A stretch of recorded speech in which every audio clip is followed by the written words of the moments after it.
अदलिया और एग्जेक्टिव की जंग का दर्जा हरारत कम होने की बजाय बढ़ता ही चला जा रहा है। पहले इस्लामाबाद हाई कोर्ट के 6 जजेस के खत का मामला सामने आया और अब एक बार फिर ये सिलसिला शुरू हो गया है।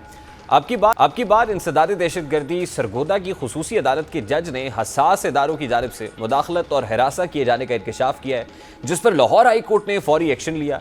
चीफ जस्टिस के इस एक्शन को इस तनाजुर में देखा जा रहा है कि जहां जुडिशल कमीशन ने सुप्रीम कोर्ट में 3 जजेस की तैनाती के हवाले से अपने नाम तजवीज़ किए हैं, जिसकी कल पार्लिमानी कमेटी के इजलास में हतमी मंजूरी मिलनी है। Chief justice Lahore high court का नाम भी सुप्रीम कोर्ट में बतौर जज तकरूनी के लिए दिया गया है, जिसको इस तनाजुर में देखा जा रहा है कि हुकूमती हल्के chief justice Lahore high court से इसलिए खुश नहीं थे क्योंकि उन्होंने इलेक्शन ट्राइब्यूनल और इंसदाद दहशतगर्दी में जजेस की तैनाती करने का कहा और हुकूमत ने ऐसा नहीं होने दिया, क्योंकि हुकूमत की नज़र में ऐसा करने की सूरत में इंसदाद दहशतगर्दी की अदालतों और इलेक्शन ट्राइब्यूनल से तहरीक इंसाफ के लिए एक रिलीफ का सिलसिला शुरू हो सकता था। अब वाकिफान हाल के मुताबिक इन वजूहात की बिना पर chief justice Lahore high court को सुप्रीम कोर्ट में ट्रांसफ़र किया जा रहा है। अब कल पार्लिमानी कमेटी सुप्रीम कोर्ट में जजेस की तैनाती पर हतमी मंजूरी देगी और ऐसे में आज chief justice Lahore high court Malik Shahzad Ahmed Khan ने इंसदाद दहशतगर्दी अदालत फायरिंग के वाक़े के हवाले से केस की समाअत की। IG पंजाब डॉक्टर उस्मान अनवर और RPO सरगोदा अदालत में पेश हुए। IG ने बताया कि अदालत के बाहर फायरिंग हुई, जज साहब के हुक्म पर हमने इंक्वायरी कराई। हमें सबसे पहले अदालत के इलाके की जियो फेंसिंग करानी होगी, मगर डेटा का मसला है, CDR ना होने की वजह से हमारे हाथ बंधे हुए हैं। इस्लामाबाद हाई कोर्ट ने जो टेलीकॉम कंपनीज़ हैं उनको हुक्म दिया है कि वो किसी को मोबाइल डेटा नहीं देंगी। हमारी वजारत दाखिला और उनके साथ फौरी तौर पर एक कमेटी बनाई जाए। Chief justice Lahore high court ने उनसे कहा कि अगर जियो फेंसिंग की इजाज़त नहीं मिलती तो आप बंदे को गिरफ्तार नहीं करेंगे। बावलपुर में जज साहब के घर के बाहर जो मीटर तोड़ा गया उसकी क्या मालूमात हैं? जज मोहम्मद अब्बास हमारे बहुत अच्छे जुडिशल ऑफिसर हैं, जिन्होंने कहा है कि हसास इदारे के बंदे से मिलने का पैगाम पहुंचाया गया है। क्या आपने वो बंदा ढूंढा है जो जज साहब से मिलना चाहता था? मेरा सवाल यह है कि हसास इदारे के किस बंदे ने पैगाम पहुंचाया? IG पंजाब ने जवाब दिया कि मैंने मुतल्लिका अफसरान से इस हवाले से पूछा, उन्होंने साफ इनकार कर दिया। मैंने इस हवाले से पता करवाया है, हमें ऐसी कोई रिपोर्ट नहीं मिली। Chief justice Lahore high court ने पूछा कि आपने किस कानून के तहत वकला और साइलिन को ATC अदालत जाने से रोका? IG पंजाब ने जवाब दिया कि इस हवाले से ख़ास ख़तरा था, इसलिए बंद किया गया। Chief justice Lahore high court ने रिमार्क्स दिए कि फिर पूरे पाकिस्तान की अदालतों को बंद कर दें, सारे पाकिस्तान में ही थ्रेट अलर्ट मौजूद है। आप मुझे कोई कानून बता दें कि किस कानून के तहत अदालत में जाने से रोका गया। IG पंजाब ने जवाब दिया कि हमने दफ़ा 144 नाफिज की ताकि लोग इकट्ठे ना हों। Chief justice Lahore high court ने इस्तफसार किया कि हम लोगों के इकट्ठे होने की बात नहीं कर रहे हैं, अदालत में जाने से क्यों रोका? आप फिर कर्फ्यू नाफिज कर दें। IG ने रिपोर्ट अदालत में जमा कराते हुए कहा कि यह बहुत हसास नौयत की रिपोर्ट है जो सिर्फ आपके लिए है। सरगोदा अदालत में जाने वाले तमाम रास्ते बंद कर दिए गए थे, कुछ सिक्योरिटी थ्रेट्स हैं, इस पर काम जारी है। DPO सरगोदा ने कहा कि हमें इस हवाले से थ्रेट अलर्ट मिला था, हमने जज साहब को काम से नहीं रोका। Chief justice Lahore high court ने रिमार्क्स दिए कि आपने वकला और साइलिन को अदालत में घुसने नहीं दिया। जज साहब अपने काम से नहीं रुके, उन्होंने एक ख़त में भी लिखा है कि वो डरने वाले नहीं हैं, जो काम उन्होंने करना था आपने इस काम से उन्हें रोका, आपका हिसाब तो उन्होंने लेना है जिन्हें आप खुश कर रहे हैं। IG साहब बराए करम अदालत का मजाक ना बनाएं। कोर कमांडर के घर पर हमला हुआ, इस पर अदालतों ने फैसले करने हैं। सूबे की सबसे बड़ी अदालत पर हमला हुआ तो आपने किसी को मुकदमे में नामजद नहीं किया। जो जज पसंद ना हो उसके खिलाफ बयानबाजी शुरू कर देते हैं। इस मुल्क में दोहरा मयार है, इसके खिलाफ सोशल मीडिया पर प्रोग्राम चलवाए जाते हैं। सारे मामले पर बात करेंगे। इस वक्त सीनियर कानूनदान शाह फरमान साहब ने हमें ज्वाइन किया है। शाह फरमान साहब अस्सलाम वालेकुम, बहुत बहुत शुक्रिया आपके वक्त के लिए। सबसे पहले तो ये जो जुडिशरी और एग्जेक्टिव के माबैन जंग है, फिर जुडिशरी और इलेक्शन कमीशन ऑफ पाकिस्तान के माबैन भी, यानी 2 इदारे आपस में कानूनी जंग लड़ते हुए दिखाई दे रहे हैं। ट्राइब्यूनल्स का मामला है, ट्राइब्यूनल्स को जाके इलेक्शन कमीशन ऑफ पाकिस्तान ने सुप्रीम कोर्ट में चैलेंज कर दिया, हाई कोर्ट से एतराज़ है, सुप्रीम कोर्ट पहुंच गए। सबसे पहले ज़रा इस पर बता दीजिएगा, how do you respond to it, कि किसका इस्तेहकाक है ट्राइब्यूनल बनाना, हाई कोर्ट का या इलेक्शन कमीशन ऑफ पाकिस्तान का? उसके बाद इस खत के मामले पर आते हैं। देखिए, बात यह है कि ये बड़ा एक ट्रिकी क्वेश्चन है। एक आपको बात ज़हन में रखनी पड़ेगी कि आर्टिकल 218 जो है आईन पाकिस्तान के तहत, उसमें इलेक्शन कमीशन जो है बतौर इदारा उसमें डिफाइंड है। उसका एक चेयरमैन होगा, उसके 4 मेंबर्स होंगे, चारों सूबाई जो है सूबों में से उसकी नुमाइंदगी होगी, और वो एक आईनी इदारा है जिनका काम जो है वो मुल्क में मुनसिफाना इंतखाबात कराना है, शफाफ और मुनसिफाना और ऑनेस्टी के साथ। और जितने भी इलेक्शन से रिलेटेड जॉब्स हैं, उनकी हल्का बंदियाँ, उनकी जो वोटर लिस्ट, उनको एक्सक्लूड या इंक्लूड करना लोगों को, वो सारा एक ऑन गोइंग प्रोसेस होता है। लेकिन एक बात है कि वो चूंकि एक अदालती फोरम नहीं है, वो एक आप कह सकते हैं कि नीम अदालती काम भी करता है, क्योंकि वो पिटिशंस भी सुनते हैं, उनकी समाअत भी होती है। तो इसलिए उसके जो भी फैसले होते हैं वो अमेनेबल होते हैं बिफोर द हाई कोर्ट। उनको अगर उनकी जो जुडिशियल रिव्यू है वो हाई कोर्ट्स भी कर सकती हैं और फिर फाइनली सुप्रीम कोर्ट भी कर सकती है। लेकिन ये जो ट्रिब्यूनल्स को कॉन्स्टिट्यूट या उनको नोटिफाई करने का जो काम होता है वो इलेक्शन कमीशन की डोमेन में ही है।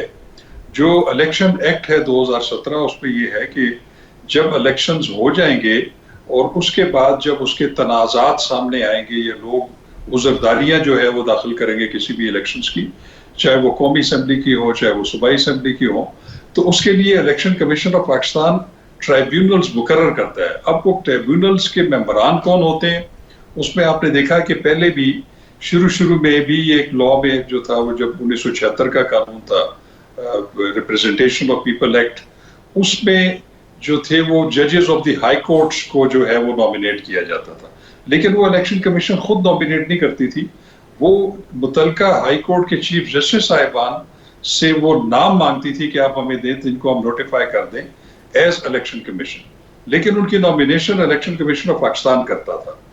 अब उसमें दूसरी बात यह है कि एक दफा जब इलेक्शन कमीशन कॉन्स्टिट्यूट हो जाए तो वो जितनी भी पावर्स हैं, अगर वो हाई कोर्ट, अभी जैसे मौजूदा एक तनाजा खड़ा हुआ था, 3 जो नशिस्तें थी इस्लामाबाद हाई कोर्ट की, उसको एक जो लर्नड चेयरमैन, वो जो इलेक्शन ट्रिब्यूनल जो एक जज पर मुश्तमिल थे, उनके ऊपर जो है एतराज आया और वो इलेक्शन कमीशन में गया और उन्होंने उनको 22 की बेसिस के ऊपर उनसे वो ट्रांसफर भी कर दिया। और फिर उसको जुडिशियल रिव्यू जो है उसकी सीएम फाइल की गई इस्लामाबाद हाई कोर्ट में, चूंकि पहले से भी वो एक प्रोसीडिंग चल रही थी। वो जो 3 जो वहाँ पे जो पीटीआई के जो अनसक्सेसफुल कैंडिडेट्स हैं, तो उसमें भी उन्होंने एक सीएम फाइल की। तो उन्होंने जो ट्रांसफर ऑफ केस जो है, वो जो इलेक्शन पिटीशन है, उसको जो इलेक्शन कमीशन ने फैसला किया तो उसको रोक दिया। अब उसकी भी समाअत जारी है। अब ये एक चीज सेटल होनी है कि क्या एक जो इलेक्शन कमीशन है वो किसी को एज अ मेंबर ट्राइब्यूनल मुकर्रर कर देता है, तो क्या उसकी तनज़ली भी वही कर सकता है, क्या वो ट्रांसफर भी कर सकता है? ठीक। लेकिन उसके साथ साथ एक चीज और भी देखनी है आपने, वो ये है कि एक ऑर्डिनेंस आ चुका है इलेक्शन एक्ट 2017 में तरमीम का। उस ऑर्डिनेंस में जो है वो अब एक उसका तरीकाकार बदल दिया गया है कि वो जो इलेक्शन ट्रिब्यूनल्स थे वो रिटायर्ड जजेस ऑफ द हाई कोर्ट जो है उस पे ऑर्डिनेंस में वो डाल दिया गया है। अब ये देखना है कि क्या आप सुप्रीम कोर्ट में अगर इलेक्शन कमीशन ले गया है, इस्लामाबाद हाई कोर्ट का फैसला भी शायद ले जाए और लाहौर हाई कोर्ट का भी जो सुप्रीम कोर्ट में जाने की कोशिश कर रहे हैं, उसमें ये इंटरप्रिटेशन होगी कि क्या इलेक्शन कमीशन जो है वो इस चीज की अथॉरिटी रखता है कि एक दफा वो जो ट्राइब्यूनल्स मुकर्रर हो जाए, उनके केसेस जो है वो इलेक्शन कमीशन। लेकिन बाहर कैफ शाह खबर साहब, इलेक्शन कमीशन ऑफ पाकिस्तान और हाई कोर्ट के माबैन अब एक कानूनी जंग जरूर शुरू हो गई है जो finally supreme court of Pakistan पहुंच गई है। देखिए, यहां पे तो high court and election commission of Pakistan are up against, लेकिन एक और मामला भी है, high courts and establishment they seem to be up against each other. हमने देखा इस्लामाबाद हाई कोर्ट के 6 जजेस के खतूत के बाद जस्टिस मोहसिन अख्तर कियानी की कोर्ट में जब ISI सेक्टर कमांडर को बुलाने की बात की जाती है, उसके बाद लाहौर हाई कोर्ट के अंदर कल इंसदाद दहशतगर्दी अदालत के एक जज ने जब एक खत लिखा तो साथ ही उसके ऊपर नोटिस हुआ, ऑर्डर शीट जारी हुई, उसके अंदर लिखा कि जज साहब को कैसे लगा कि मेडलिंग हो रही है जुडिशियल अफेयर्स के अंदर, और फिर ISI सेक्टर कमांडर को बुलाने की बात हो। तो how do you see this? ये हाई कोर्ट्स ने ये जो इनिशिएटिव लिया हुआ है, how do you see this? देखिए, एक बात मैं आपको बताऊं कि माजी में ऐसा कम हुआ है। वैसे मिसिंग पर्संस के केसेस में अक्सर ऐसे होता था कि जो हाई कोर्ट या सुप्रीम कोर्ट या एस्टेब्लिशमेंट या एजेंसीज या जो रियासत के दरमियान एक नजर आती थी कि वो खिंचाव थोड़ा सा मौजूद है। लेकिन अब ये चीजें थोड़ी सी नहीं बल्कि बहुत ज्यादा वाज़ेह होकर सामने आ गई हैं, जिसमें जो इस्लामाबाद हाई कोर्ट के 6 जजेस का खत है उससे भी जो एक तासुर ये जो है वो पाया जाता है कि शायद ये हमारी जो इंटेलिजेंस एजेंसीज हैं और आला अदलिया जो है ये अपने आमने सामने आ गए हैं। मैं समझता हूं कि हर इदारे की अपनी अहमियत है और हर इदारे का एहतराम जो है वो भी बड़ा जरूरी है, लेकिन इसमें ऐसी तलखी नहीं आनी चाहिए। ठीक है, अपने अपने अख्तियारात और अपने अपने फ़राइज़ को जरूर डिफाइन होना चाहिए, और वो फाइनली जो है अभी क्योंकि सुप्रीम कोर्ट ऑफ पाकिस्तान में ये मैटर गया हुआ है, उसमें लार्जर बेंच बना हुआ है, तो वो इस चीज को देखेगा। लेकिन एक चीज मैं आपको बताऊं कि जो अभी वो जो मौजूदा अभी जो लाहौर हाई कोर्ट के चीफ जस्टिस ने जो प्रोसीडिंग्स सालमन सरगोदा की है इंसदाद दहशतगर्दी के जज की दरखास्त के ऊपर, मैं ये समझता हूं कि ये असल जो है ना रिकोर्स टू द लॉ है, वो ये है कि अगर किसी को जज को, चाहे वो सिविल जज हो, चाहे मैजिस्ट्रेट हो, चाहे वो एडिशनल सेशन जज हो, चाहे वो इंसदाद दहशतगर्दी की जो है वो पावर्स अस्यूम कर रहा हो, अगर उनकी इंसाफ की फराहमी में कोई भी रख ना डाले, चाहे वो हुकूमती इदारा हो चाहे इंटेलिजेंस इदारा हो, तो उसका तरीकाकार यही होता है कि वो रिपोर्ट करे मुतलका हाई कोर्ट को अपनी, जिसके जेर तहत वो वजूद रखती है, तो वो फिर रजिस्ट्रार जो है वो चीफ जस्टिस के नॉलेज में लाकर इस तरह की कार्रवाई जो है वो करे, बजाय इसके कि वो आप गाइडेंस सीख करें खत लिखकर सुप्रीम जुडिशल काउंसिल से कि आप हमें ये रहनुमाई फरमाएं कि हमें ऐसी सूरत में क्या करना चाहिए।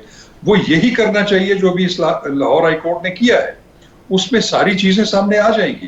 तो मैं ये समझता हूं कि ये अपने अपने जो इख्तियारात हैं या अपने अपने जो फराइज हैं जो कि आइन और कानून ने मुतय्यन किए हैं, अगर वो अपने अपने उस पैरामीटर्स में रहकर सारे इदारे काम करते रहे तो फिर ये लेकिन आपको नहीं लगता कि इससे इदारों के माबैन तनाव बढ़ रहा है? तनाव बढ़ने का एक तासुर तो बिल्कुल आ रहा है, वो तो बिल्कुल वाज़ेह है कि अभी जैसे सरगोदा का वाकया है, वो उसमें भी जिस तरह की बातें सामने आ रही हैं, तो वो अब जाहिर है कि उसको तो फिर हाई कोर्ट उसको टैकल कर लेगी। उसमें अगर किसी इदारे की तरफ से अगर कोई अपने इख्तियारात का नाजायज इस्तेमाल है या वो है, तो उसका वो तदारक हो जाएगा। हर चीज का एक कानूनी हल मौजूद है, लेकिन मैं ये समझता हूं कि यही हाई कोर्ट्स को करना चाहिए कि अगर उनको भी कोई प्रेशराइज करे या एडमिनिस्ट्रेशन ऑफ जस्टिस में ऑब्स्ट्रक्शन कॉज करे, तो वो उनको तौहीन अदालत का नोटिस दे सकते हैं, उनको तलब कर सकते हैं, और ये कानून और आइन भी यही कहता है।